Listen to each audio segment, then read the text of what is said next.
Wait, I'm not dying, I swear.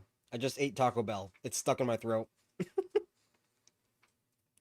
For the person who asked me in the last stream if I still eat Taco Bell, that's dinner tonight. For now, I just had tacos and the fries, and I've got the blue, whatever the fuck it is, the blue slurry, slushy, something, I don't know. But right now, what made me really mad is the fact that I saw, oh, it's gonna be an hour long. No, the first half hour is literally stream starting soon, starting in 10, 9, 8, 2 minutes, 1 minute, starts now. So I just kind of skipped ahead real quick because when I first turned it on, I saw that stream starting in. So all I did was stop it right about there. So I did get a little snippet from somebody that mentioned that apparently this is nothing new. All the information is literally stuff we already know, which is kind of disappointing. Because it said like, "Oh, what's next?" So I'm assuming it's gonna at least tell us something that's new. Hopefully, I made a whole fucking not that. That's for something else. Bingo sheet.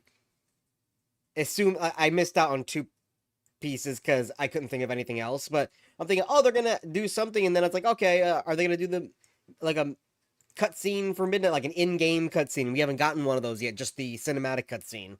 Are they gonna do another season of BS? I guess we could actually. I think we could still do this bingo sheet. We'll see. Are they gonna introduce a new book or a new WoW game, and like Warcraft game, right? It could be another mobile game. One more thing, new 6-month mount, Wrath remix, Classic Plus, stuff like that. So I'll put the bingo sheet off to the side here. Those two empty spots, they'll just be bonus spots because I don't know what else to to do. Let me set this. Where are my shapes at? Give me, or no, let's just give me a brush. Give me brush. Give me biggest size. Yep, okay. Back up. We got it. All right, so let's let's get this started. I might adjust the sound for the first second here because I don't know how loud it is.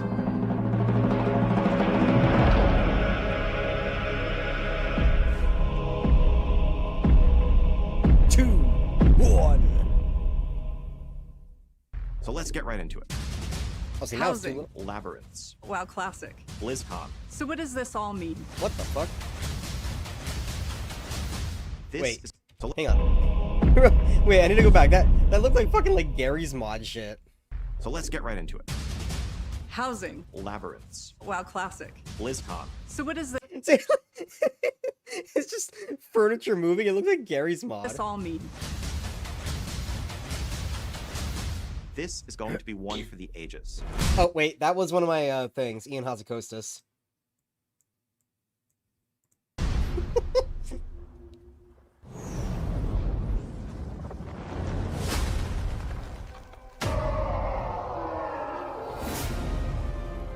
Yeah, can we get back to that, please?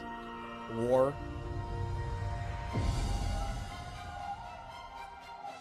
Oh my god, I don't care.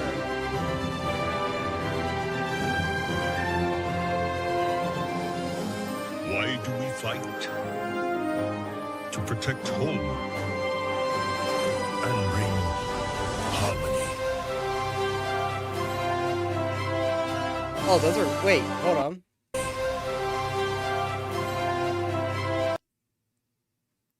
I like it. I actually had not seen that before. Was that like from the last BlizzCon? I like it. Oh my god, I like it.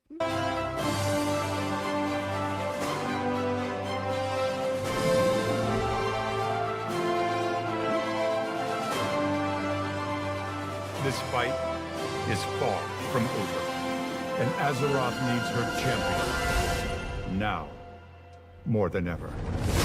Oh, that's Chris. Okay, I counted Ian. I'm not gonna count Chris Metzen just yet.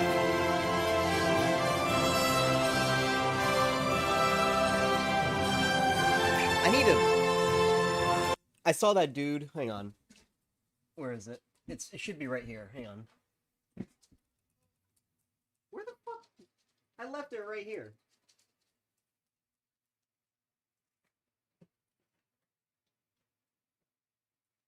Oh, you know what? Hang on. There it is.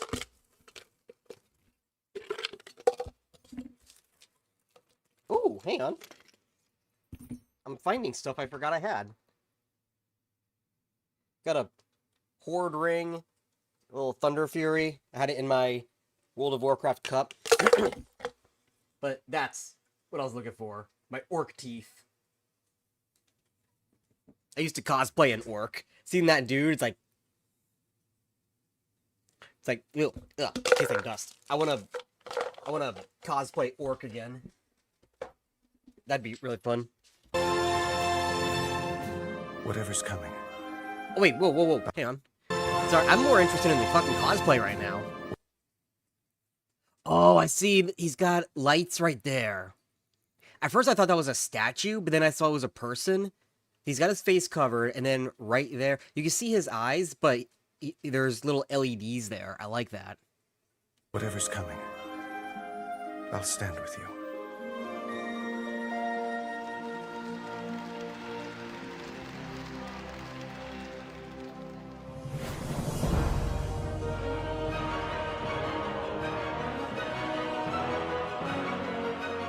Welcome to the state of Azeroth. When I was thinking about what the state of Azeroth... Am I the only one who doesn't give a fuck about Holly Longdale? She doesn't have the same presence as any of the OGs had. Like, anytime I see her on screen, I keep going like, who the fuck is this? actually means. I started to reflect on why we started doing It's not Mike annual Morheim, updates it's in the not first Chris place. Metzen, I remember even in Ian, and I don't even like 2022 Ian, when we were but in the I at least twilight see him of and the I know him. Shadowlands And expansion, Holly, I just don't give a Dragonflight fuck. was about to launch. The Classic team was cooking on the Burning Crusade and prepping Wrath of the Lich King Classic. It was around this time that a new era emerged for the WoW team. One where we were rapidly evolving and storming toward the future with you on our minds. We created what we call the Live Team to not only support a new 8-week patch cadence, but also noodle on experimental gameplay in modern WoW.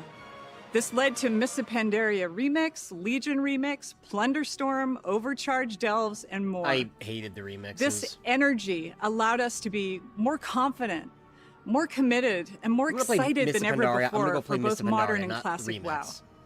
And it led us to share our first ever long-term roadmap to bring us closer to the community that inspires us.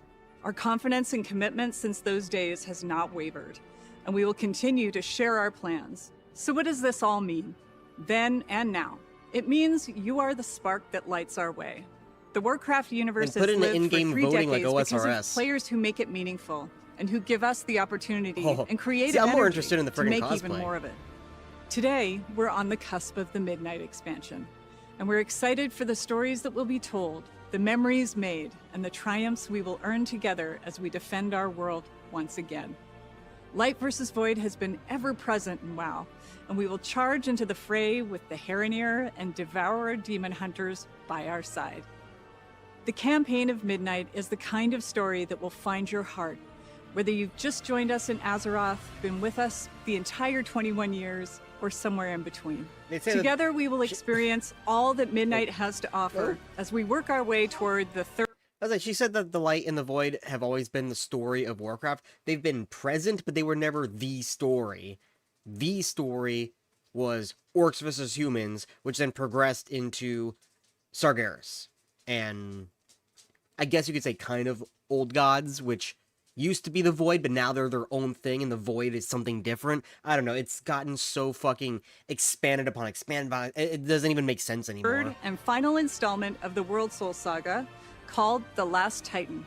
We will learn what it means to carry loss and still move forward.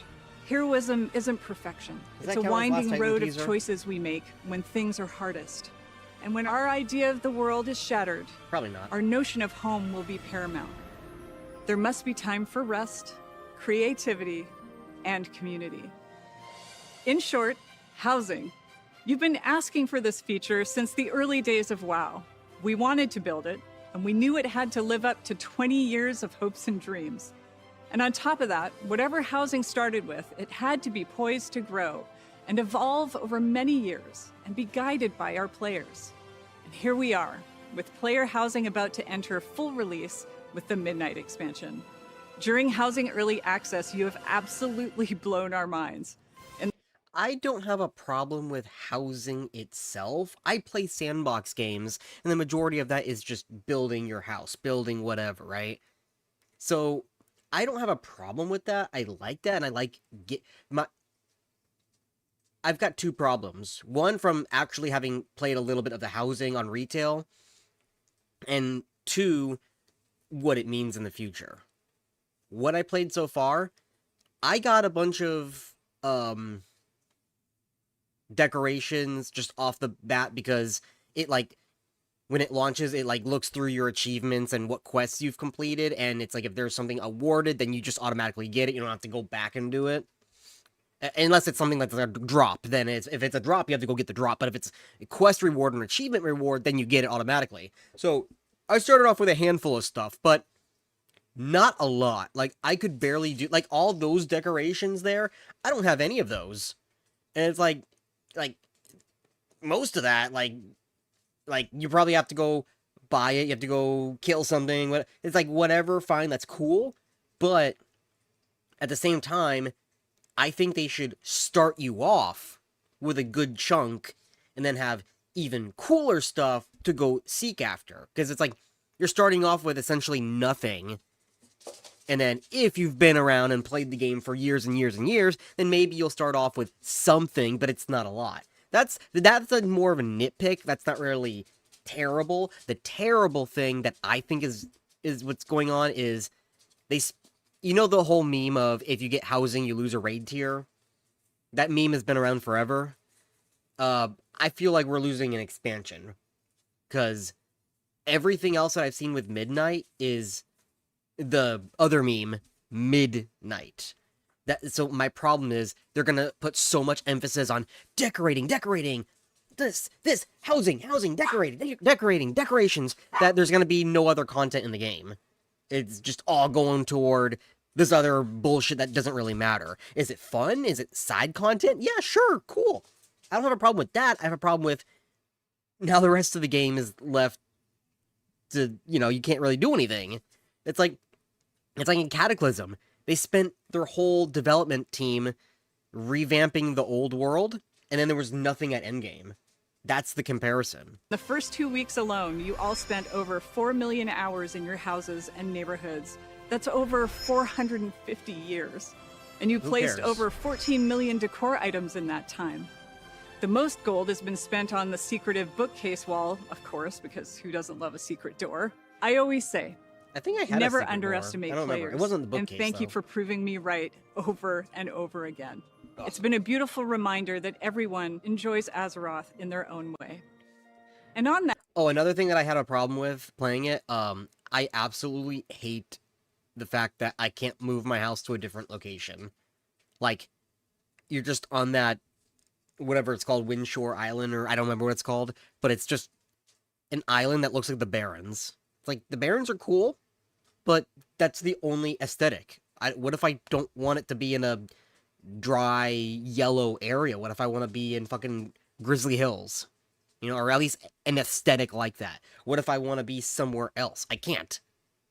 I'm sure they'll add new communities later, and this is just the starting one, but I don't like how it is right now. That note, we want to see even more of that creativity. We recently announced the launch of Azeroth Interiors, which is our Midnight Renovation Challenge. This is a global invitational for WoW creators and community members who are competing in a battle unlike anything we've ever seen before.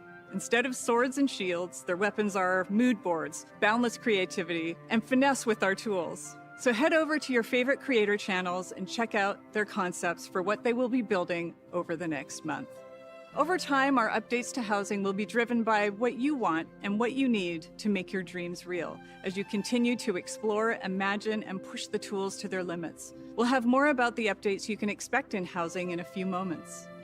If you've played WoW before, one of the coolest parts about housing when you open up your inventory for the first time is to see all the housing items you've collected without even knowing it because of achievements you got in past expansions. That's what I literally just said, but it's like, I don't have... Wait, did I have a Nixia's head? I did have that dragon. I'll say that. I do have that dragon skull. I put it, like, right over my bed. But, that dog mat, I don't have. All those, like, decorations, that, like, voodoo thing to the left there, I don't have that. The bookshelf, I don't have. I think I have a Nixia's head. No, I think I do. I just didn't have room to put it. It's like a trip down memory lane.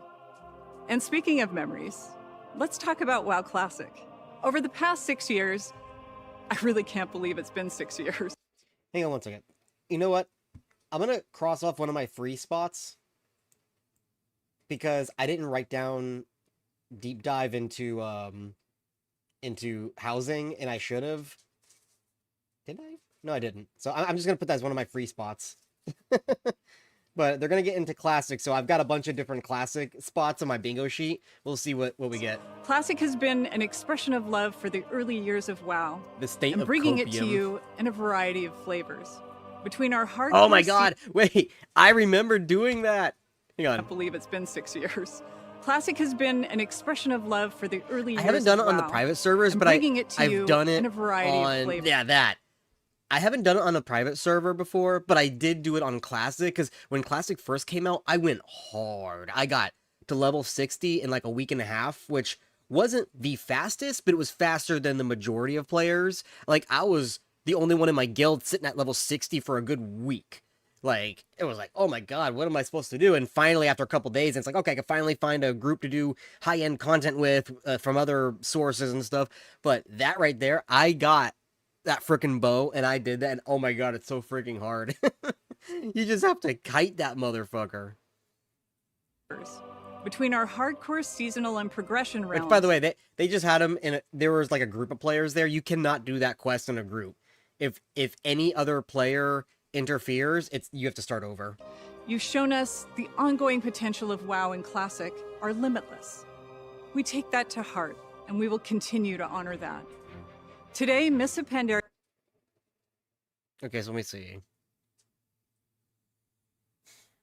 Battlefield Barons will... Okay, so that's patch 5.3. 4 new scenarios or no legendary questline.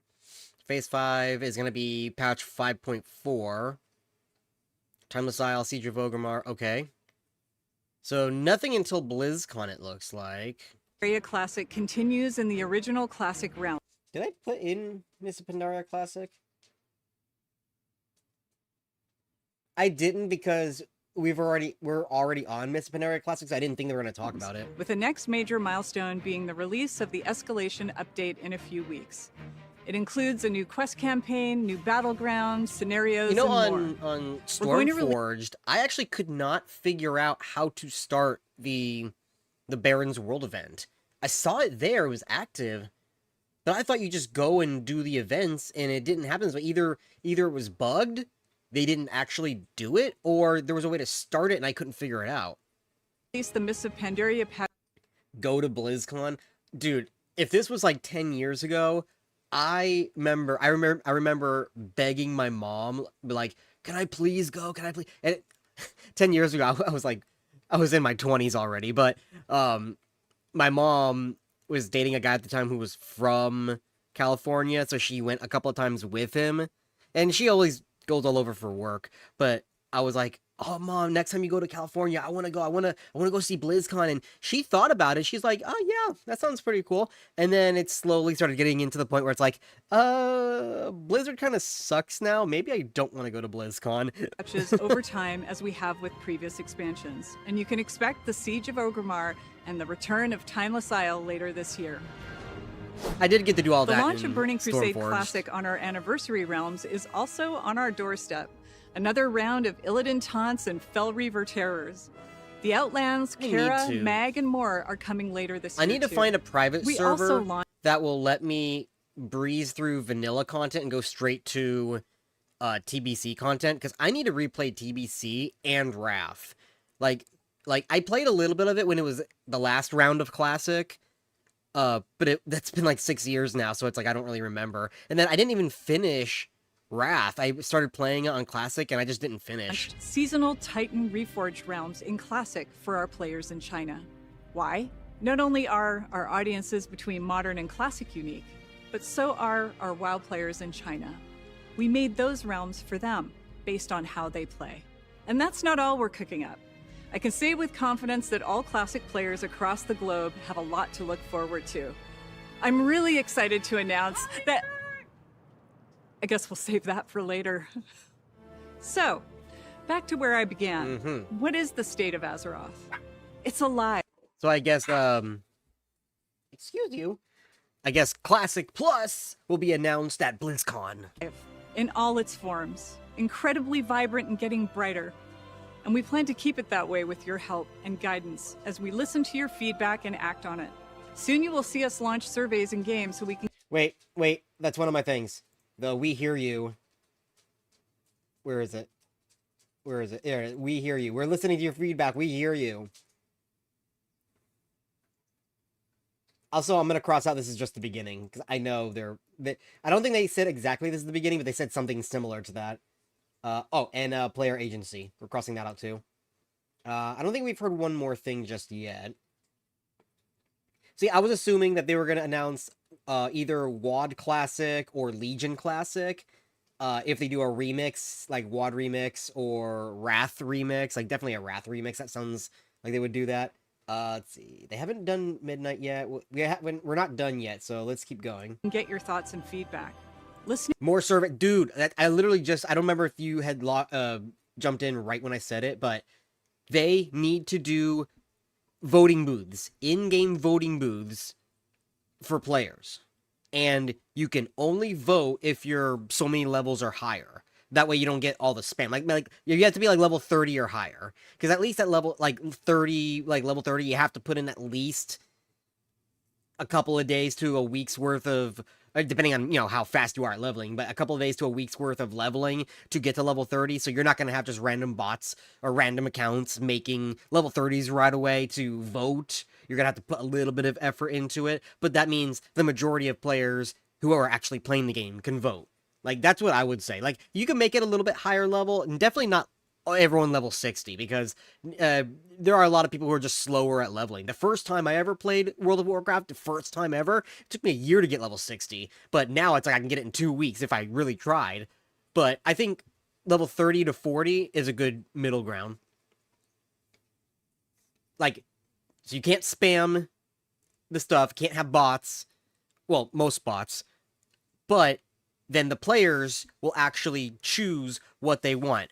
And we can also look at OSRS for this, because OSRS had a point in time when it first started doing the voting that no new ideas were getting through, because they were so adamant about keeping it pure to 2007 RuneScape. But then over time, it's like, okay, we'll like it. I'm not gonna say snowball effect, but because they're still harder on big changes, but they do now, after years, will say, okay, let's have new content, but it has to stay in the spirit of OSRS. So you are getting new content. We have new content in OSRS, but it's more along the lines of what classic or regular RuneScape 2 would feel like. I think they need to do that with classic WoW. Now, again, you might have the first year or two of no changes, but then eventually it's like, okay, maybe we can have like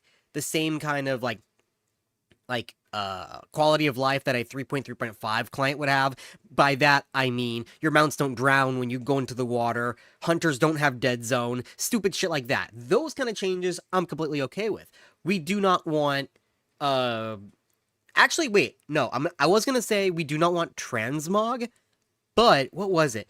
RuneScape just did their, like, RuneScape 3 developmental thing. By the way, they're doing a lot of changes to that game to kind of pull back a lot of the stupid shit they've done over the years. And one change that they're doing that I think World of Warcraft needs is the option to toggle transmog.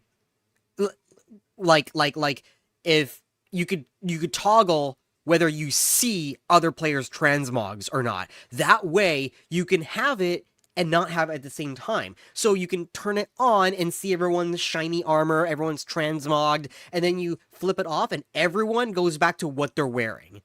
Just all their gear. That would actually be perfect middle ground. Because I'm not a hard no transmog. I understand why people like it, why people don't like it, but the purists would say no transmog, right? I think that option, though, to flip it on and off, would be the perfect middle ground.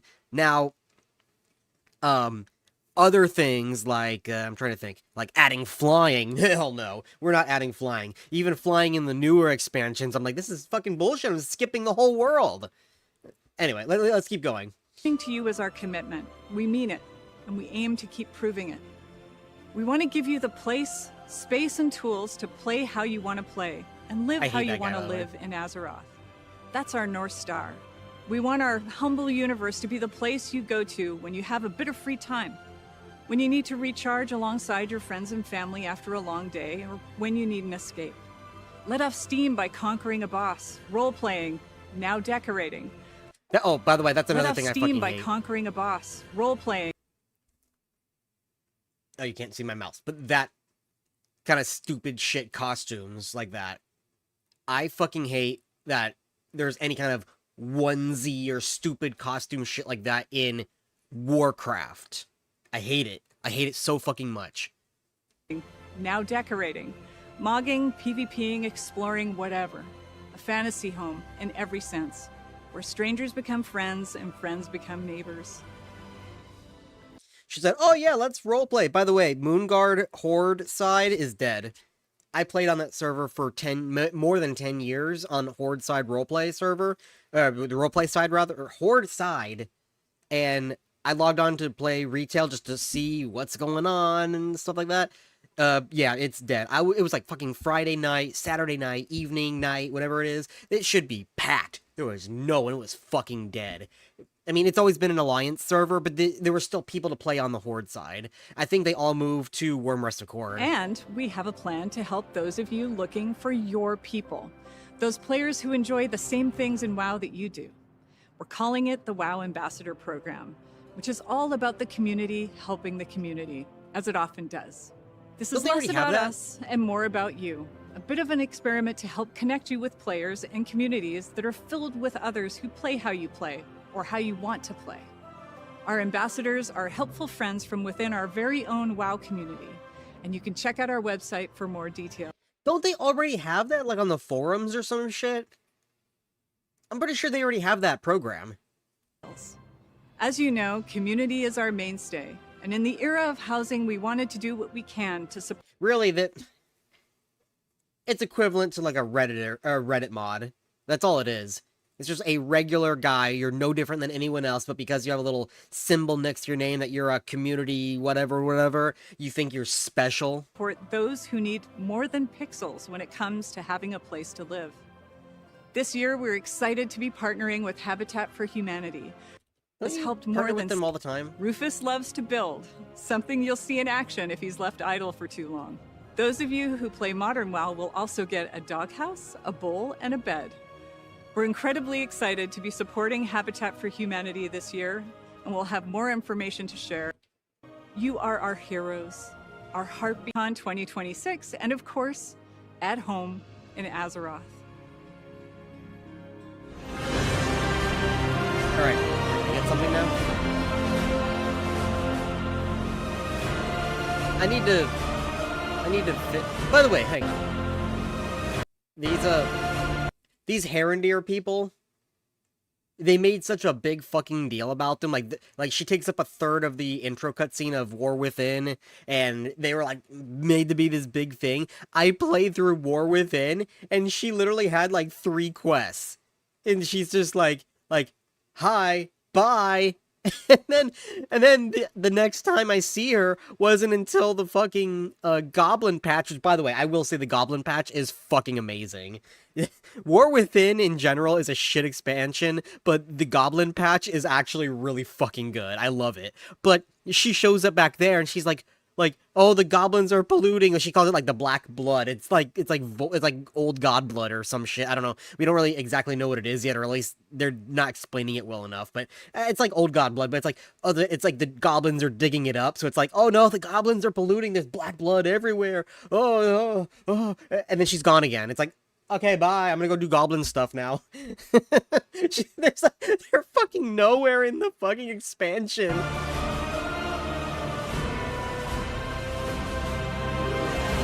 Orthamar does look fucking hot. I Hey love everyone, that. and thank you, Holly. Oh, there's Ian. I'm Okay, Ian so yeah, cross him Hasekostas, off on my game bingo. director for World of Warcraft. I want to start off by saying thank you, as always, to I hate Ian. I've always hated him. our community for your I used to say I remember my friend got so mad at me because I said I hated Ian because I said he's so smug. He fucking is smug. continued passion, for the time you put into this world, and for your boundless creativity. It has been so amazing seeing so many folks jump into housing over the last couple of months. I'll be talking more about this see later, that, but I just helmet wanted in to the start background. I out wanna by see if I can saying, find one. on behalf of everyone who had any part in bringing housing to life, that we are simply in awe of what you've already created. We knew you'd make incredible homes, but the community response has just blown away our expectations. There simply is no World of Warcraft without you, our community. We are honored to be a part of this world and humbled to be the caretakers of something that has remained so special and so important to so many people for so long.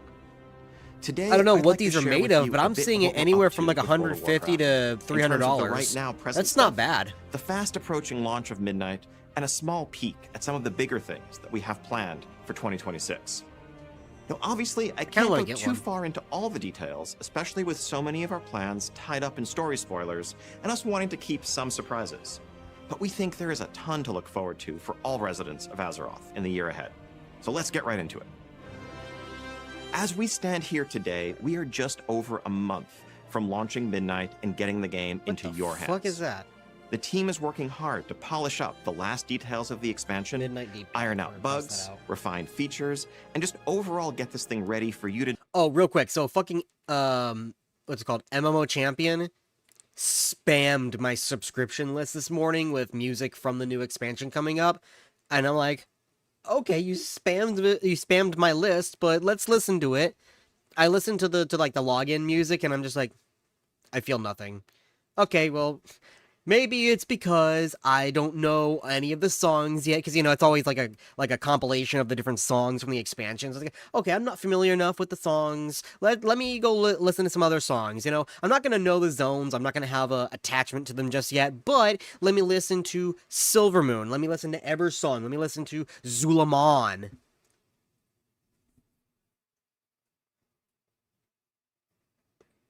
The music of this expansion is the most disappointing that I've seen since Uldum. Because Uldum should have been like fucking Egyptian vibes, right? And it gave us just bland nastiness. That was my biggest disappointment the music department had ever done in World of Warcraft. Until now, because I listened to the Eversong Woods music. It sounds nothing like Eversong. I thought they were going to like reorchestrate it, right? Maybe a little slower, maybe a little bit more upbeat here and there, but it would be Eversong. It is nothing like Eversong. You once in a while get a motif of the na na na na, but then that's it. I didn't even hear a fucking cello in most of it. It's like, come on, Eversong is known for the fucking cello, and it didn't even have that, at least for most of it. I listened to like 3 or 4 minutes nonstop. I'm like, this is fucking boring. So I skipped every so often just to kind of listen to it. And again, I just heard a motif here and there, but the music, not existent. So then I went, okay, let's try Zulaman. You know, troll music, heavy percussion, that weird fucking bagpipe that you always hear in the troll zones. Nothing. No. It didn't even sound like troll music. It sounds like the centaur music in Dragonflight. That's what it sounds like.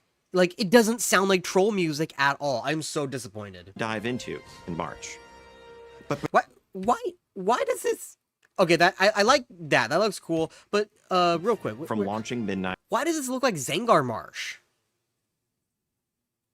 Like, are we going back to Zangar Marsh? Why does it look like Zangar and Marsh? getting the game into your I do like that hands. creature though. It looks fucking The weird. team but is working Zangar. hard to polish That's up like that the last new details of Void the Storm expansion, area, probably. iron out bugs, That's refine obviously features, Zulamon, and that's probably like the Temple of the Lynx God or something. That looks and just fucking cool. overall get this thing ready for you to That dive again into. looks like Zangar in Marsh.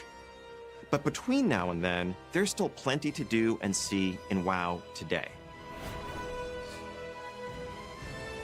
We are kicking off the midnight pre-launch event called Twilight Ascension.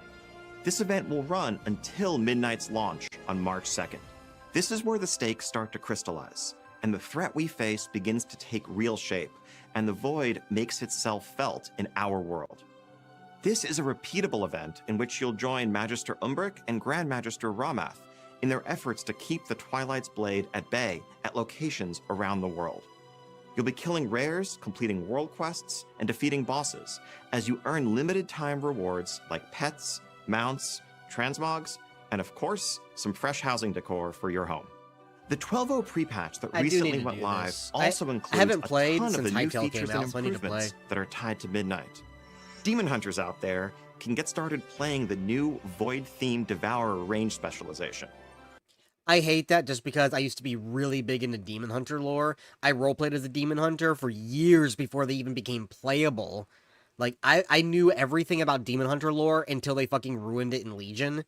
Because Legion, they couldn't even keep their fucking story straight on how Demon Hunters become Demon Hunters. You know, you have the Illidan book, which changed the lore of, instead of stabbing their eyes with an enchanted dagger, to eating the heart of a demon.